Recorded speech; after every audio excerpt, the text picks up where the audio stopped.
Hello everyone. आज की class में मैं आप लोगों के साथ डिफरेंशियल इक्वेशन से रिलेटेड एक क्वेश्चंस डिस्कस करने वाला हूं। और ये जो क्वेश्चंस आप लोगों को स्क्रीन पे दिख रहा है, ये एक मेमोरी बेस्ड क्वेश्चंस है गेट 2025 के पेपर का। तो चलिए हम लोग देखते हैं कि क्वेश्चंस क्या कह रहा है और फिर हम लोग इस क्वेश्चंस का सॉल्यूशंस डिटेल में देखेंगे। तो लेक्चर्स के अंत तक बने रहिए और चैनल पे नए हो तो प्लीज सब्सक्राइब करके बेल आइकन जरूर प्रेस कर दें। तो देखिए क्वेश्चंस क्या है। Consider the differential equations of initial value problem. एक डिफरेंशियल इक्वेशंस में इनिशियल वैल्यू प्रॉब्लम दिया गया है कुछ इस तरह से। X square y double dash plus 7x y dash plus 9y is equal to x to the power minus 3 log x, where जो इनिशियल कंडीशंस है y of 1 equal to 0 and y dash of 1 equal to 0। Then बताना है y of e का value क्या होगा। तो हमारे पास ये चार ऑप्शंस कुछ इस तरह से दिया गया था। तो ये जो इक्वेशंस आपको दिख रहा है वो क्या है, एक non homogeneous Cauchy Euler equations है।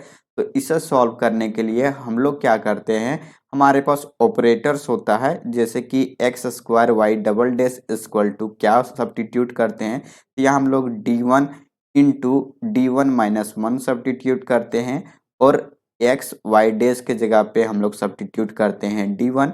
तो इन सभी का वैल्यू यहाँ रख देंगे तो यहाँ क्या आएगा हमारे पास d1 plus 7d1 plus 9 of y equal to, यहाँ जो हमारे पास x इक्वल टू सब्स्टिट्यूट करते हैं वो हमारे पास आता है e to the power z। और अगर हम लोग z की बात करें तो ये होता है log x के इक्वल। तो ये हमारे पास यहाँ सब्स्टिट्यूट करना पड़ता है डिफरेंशियल इक्वेशंस को सॉल्व करने के लिए। तो यहाँ देख सकते हैं आप, यहाँ x के जगह पे e to the power z, तो ये क्या हो जाएगा e to the power -3z into log x के जगह पे हम लोग क्या रखेंगे, z रखेंगे। तो ये हमारे पास इस तरह से डिफरेंशियल इक्वेशंस में कन्वर्ट हो गया। अब इसे हम लोग सॉल्व कर लेंगे। ये हमारे पास आएगा d1 का square minus d1 plus 7d1 plus 9 of y equal to e to the power -3z into z। तो देखिए इन दोनों को ऐड करेंगे तो ये हमारे पास क्या आएगा, d1 का स्क्वायर प्लस ये 6d1 plus 9 of y equal to e to the power -3z into z। अब यहाँ से हम लोग ऑक्सिलरी इक्वेशंस फॉर्म करेंगे। तो d1 इक्वल टू सब्स्टिट्यूट करेंगे m को, तो ये आ जाएगा m square plus 6m plus 9 equal to 0। तो ये हमारे पास क्या आएगा, m प्लस 3 का स्क्वायर इक्वल टू 0। तो m इक्वल टू आएगा -3 और -3। तो ये हमारे पास दो इक्वल रूट्स मिल गया है। तो इसका सॉल्यूशंस हम लोग कैसे लिखते हैं, तो यहाँ हमारे पास कंप्लीट सॉल्यूशंस इक्वल टू होता है complementary functions plus particular integral. तो कॉम्प्लीमेंट्री फंक्शंस यहाँ हम लोग क्या रखेंगे, ये हो जाएगा c1 प्लस यहाँ c2 इंटू यहाँ आ जाएगा z और e टू द पावर यहाँ -3z हो जाएगा। अब यहाँ से पर्टिकुलर इंटीग्रल का वैल्यू हम लोग फाइंड कर लेंगे। तो पर्टिकुलर इंटीग्रल क्या आएगा, ये आएगा y equal to 1 divided by d1 plus 3 का square into e to the power -3z into ये z हो जाएगा। तो देखिए ये u इंटू v पे है, तो ये हमारे पास u इंटू वी टाइप में है। तो जब भी इस तरह का हमें मिलता है तो उस केस में हम लोग क्या करते हैं, जो हमारे पास ऑपरेटर्स होता है उसमें e to the power z के साथ में जो कोफिशिएंट होता है उसे हम लोग सब्स्टिट्यूट करते हैं। तो यहाँ आ जाएगा 1 डिवाइडेड बाय d1 - 3 प्लस ये क्या हो जाएगा 3 टू द पावर 2 और यहाँ e to the power -3z into ये z। तो ये -3 से +3 कैंसल्स हो जाएगा। तो e टू द पावर -3 इधर आ जाएगा और ये क्या आएगा d1 का स्क्वायर इंटू ये z। तो अब हम लोग क्या करेंगे, यहाँ हम लोग इसे 2 टाइम्स इंटीग्रेट कर देंगे। तो इंटीग्रेट करने के बाद हमारे पास जो टर्म आएगा वो z to the power 3 divided by 6 into e to the power -3z। तो ये हमारे पास क्या आ गया, पर्टिकुलर इंटीग्रल। अब इसका वैल्यू हम लोग यहाँ सब्स्टिट्यूट कर देंगे। तो complete solutions y equal to क्या हो जाएगा हमारे पास, तो ये होगा c1 प्लस ये c2z into e to the power minus 3z plus यहाँ क्या आ जाएगा, तो ये हो जाएगा z to the power 3 divided by 6 into e to the power minus 3z। अब e to the power z और z के जगह पे हम लोग इस वैल्यू को सब्स्टिट्यूट कर देंगे, तो ये हमारे पास क्या आएगा c1 प्लस ये c2 इंटू जेड के जगह पे आ जाएगा log x इंटू यहाँ ए टू द पावर 3z मतलब x to the power minus 3 हो जाएगा, प्लस z के जगह पे हम लोग log रखेंगे तो ये आ जाएगा log x to the power 3 divided by 6 into यहाँ क्या आ जाएगा हमारे पास e to the power 3z के जगह पे हम लोग क्या रखेंगे x रखेंगे, तो ये आ जाएगा x to the power minus 3। तो ये हमारे पास कंप्लीट सॉल्यूशंस आ गया। अब इस सॉल्यूशंस में हम लोग इनिशियल कंडीशंस को सब्स्टिट्यूट करेंगे, तो देखिए वाई ऑफ 1 अगर हम लोग रखते हैं तो ये वाई ऑफ 1 इक्वल टू 0, तो यहाँ से हम लोग क्या लिखेंगे x के जगह पे 1 रखेंगे तो log 1 इक्वल टू 0 मतलब ये टर्म यहाँ 0 हो जाएगा, और यहाँ भी log 1 इक्वल टू 0 तो ये भी टर्म 0 आ जाएगा। तो हमारे पास यहाँ से क्या आएगा c1 और c1 इक्वल टू यहाँ से हमें क्या मिल जाएगा, इस तरह से 0 मिल जाएगा।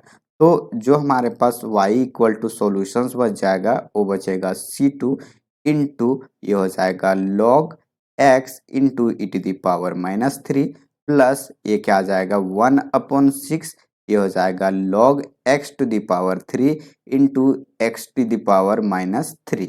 अब इसे हम लोग डिफ्रेंशिएट कर देंगे, तो डिफ्रेंशिएशंस करने के बाद क्या आएगा, ये C2 कांस्टेंट है इसे एज इट इज रखने देंगे, इसे u इंटू वी पर डिफ्रेंशिएट कर देंगे, ये आ जाएगा 1/x into e to the power minus 3 plus ये क्या हो जाएगा log x into x to the power minus 3 का differentiation minus 3 into x to the power minus 4 plus ये हमारे पास क्या आ जाएगा 1/6। अब इसे भी हम लोग u इंटू वी पे डिफ्रेंशिएट कर देंगे, तो ये हमारे पास क्या आएगा 3 इंटू log x का स्क्वायर इंटू log x का डिफ्रेंशिएशन 1/x हो जाएगा, 1/x इंटू यहाँ x to the power minus 3 as it is रहेगा, फिर हम लोग प्लस लिखेंगे, इसका डिफ्रेंशिएशन करेंगे तो ये आएगा minus 3 x to the power minus 4 into log x to the power 3।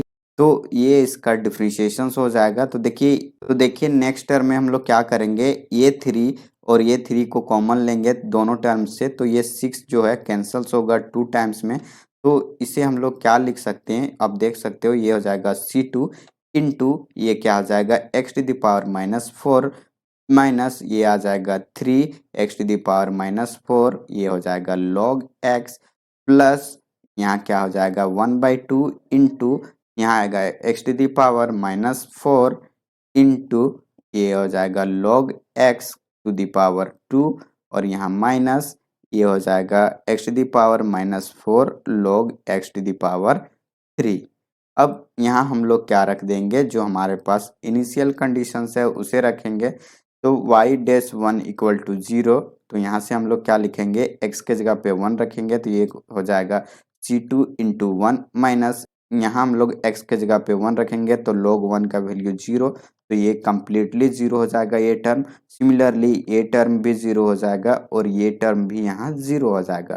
तो यहाँ से हमारे पास क्या आ गया C2 into 1 equal to 0 implies यहाँ क्या हो जाएगा C2 इक्वल टू 0। तो इस तरह से C2 भी हमारे पास 0 मिल गया। तो जो हमारे पास y इक्वल टू सोल्यूशंस बचा, तो देखिए C1 को ऑलरेडी हमने यहाँ 0 रख दिया था, तो अब C2 का वैल्यू अगर हम लोग यहाँ 0 रखेंगे तो हमारे पास क्या आएगा 1/6 into x to the power minus 3 into ये हो जाएगा log x to the power 3। तो ये हमारा क्या आ गया फाइनल सॉल्यूशंस। अब इस सॉल्यूशंस में हम लोग x के जगह पे e रखेंगे तो y का वैल्यू हमें क्या मिलेगा वो पूछा गया था। तो देखिए आ जाएगा 1/6 इंटू एक्स के जगह पे e रखेंगे तो e to the power minus 3 into log e to the power 3, तो लॉग e का वैल्यू यहाँ 1 आएगा, तो ये क्या हो जाएगा e to the power minus 3 divided by 6। तो y ऑफ e का वैल्यू क्या मिला हमें e to the power minus 3 divided by 6। तो देखिए यहाँ हमारे पास जो फर्स्ट ऑप्शन है वो क्या है करेक्ट है, और बाकी के जो ऑप्शंस हैं वो क्या होंगे इनकरेक्ट होंगे। तो इस तरह से हमारे पास वेरिएबल कोफिशिएंट से रिलेटेड क्वेश्चंस पूछा गया था। तो इसे हम लोग कैसे सॉल्व करते हैं तो मेथड्स आप लोगों को पता होगा, और नहीं तो मैंने यहाँ कंप्लीटली बताया हुआ है कि किस जगह पे किसे हम लोग सब्स्टिट्यूट करते हैं और फिर हम लोग इस टाइप के डिफरेंशियल इक्वेशंस को कैसे सॉल्व करते हैं। तो आई होप आप लोगों को समझ में आ गया होगा। तो चलिए फिर मिलते हैं हम लोग नेक्स्ट लेक्चर्स में नए क्वेश्चंस के साथ।